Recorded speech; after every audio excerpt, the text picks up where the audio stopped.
बात करते हैं साइंस में कोऑपरेटिव अप्रोच की एंड डाइवर्स व्यू पॉइंट्स की।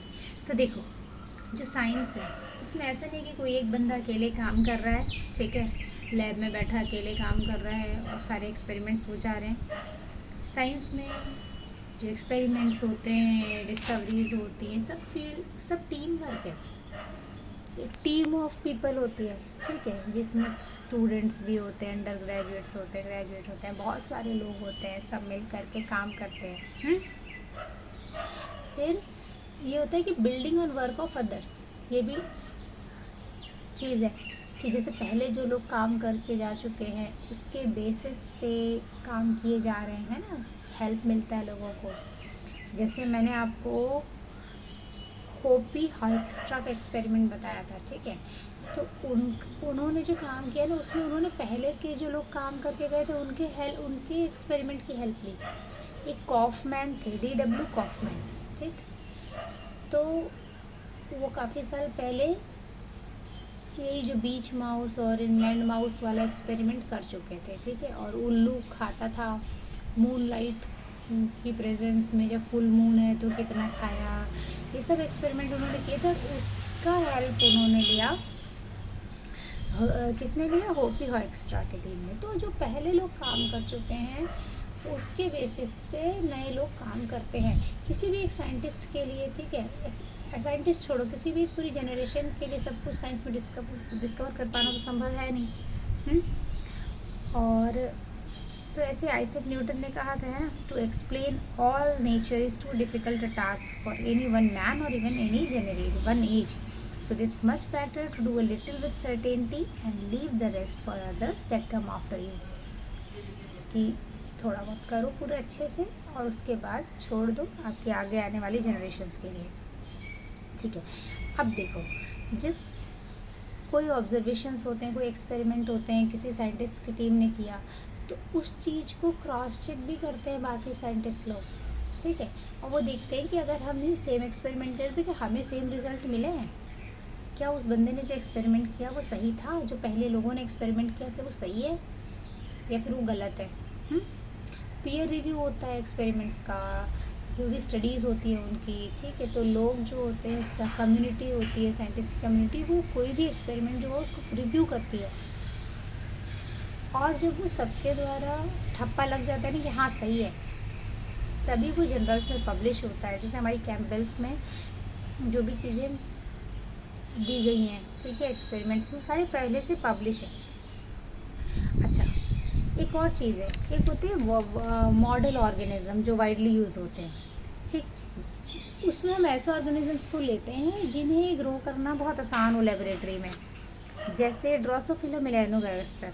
देखो, इसको बहुत आसानी से ग्रो किया जा सकता है, फ्रूट फ्लाई जो है, और हमें पता है कि सारे ऑर्गेनिजम्स जो हैं एक तरीके से रिलेटेड है, इवोल्यूशनरी है ना। तो कोई ऑर्गेनिज्म लिए, उसको हमने स्टडी करें, तो वो ये बता देगा, जैसे फ्रूट फ्लाई में स्टडी किया तो उसमें जीन्स कैसे वर्क करते हैं, उससे ये भी पता चल जाएगा कि ह्यूमन्स में जीन्स कैसे वर्क कर रहे हैं।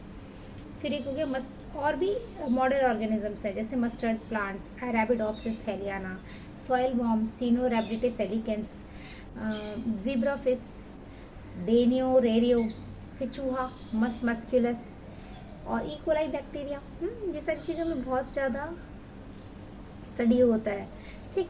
फिर ये भी है कि कुछ साइंटिस्ट लोग पूरे इकोसिस्टम के लेवल पे काम कर रहे हैं, तो कुछ मॉलिक्यूल्स के लेवल पे काम कर रहे हैं। तो एक हमने हायरार्की पढ़ी थी ना कि क्या बोलते हैं, छोटे से लेकर ऊपर तक जा रहे हैं नीचे, ठीक है, सेल के अंदर के मॉलिक्यूल से लेकर पूरा हम एक बायोस्फीयर तक पहुंच जा रहे हैं, इकोसिस्टम तक पहुंच जा रहे हैं, तो अलग अलग लेवल पे काम करते हैं। जैसे होपी हॉयक्स्ट्रा थी, उन्होंने ये तो पढ़ा कि जो चूहे हैं, ठीक है, उनका प्रेडेशन हो रहा है, जो क्या बोलते हैं नॉन कैमोफ्लेज नहीं, ये सब तो पढ़ा, पर उन्होंने जेनेटिक लेवल पे भी स्टडी किया कि लैब में कि कौन सा जीन म्यूटेशन था जिसकी वजह से कि चूहे के जो कलर थे वो दोनों अलग अलग थे, कोट कलर अलग अलग थे, है ना। तो उनके मॉलिक्यूलर बेसिस जो डीएनए सीक्वेंस थे वहाँ तक उन्होंने पढ़ा, ठीक। फिर एक चीज़ है साइंस एंड टेक्नोलॉजी। तो देखो, साइंस में हमारा मेन गोल क्या है, नेचुरल फिनोमेना को स्टडी करना, ठीक। और टेक्नोलॉजी में क्या है, जो साइंटिफिक नॉलेज है उसको किसी स्पेसिफिक पर्पस के लिए यूज़ करना। लेकिन दोनों चीज़ें एक दूसरे पर आधारित है, इंटरडिपेंडेंट है। कैसे? हम साइंस में टेक्नोलॉजी का यूज़ करते हैं, है ना, और टेक्नोलॉजी में साइंटिफिक नॉलेज का। और एक और चीज़, जैसे साइंस कई बार आगे की टेक्नोलॉजीज़ में बहुत हेल्प कर देता है, ठीक है।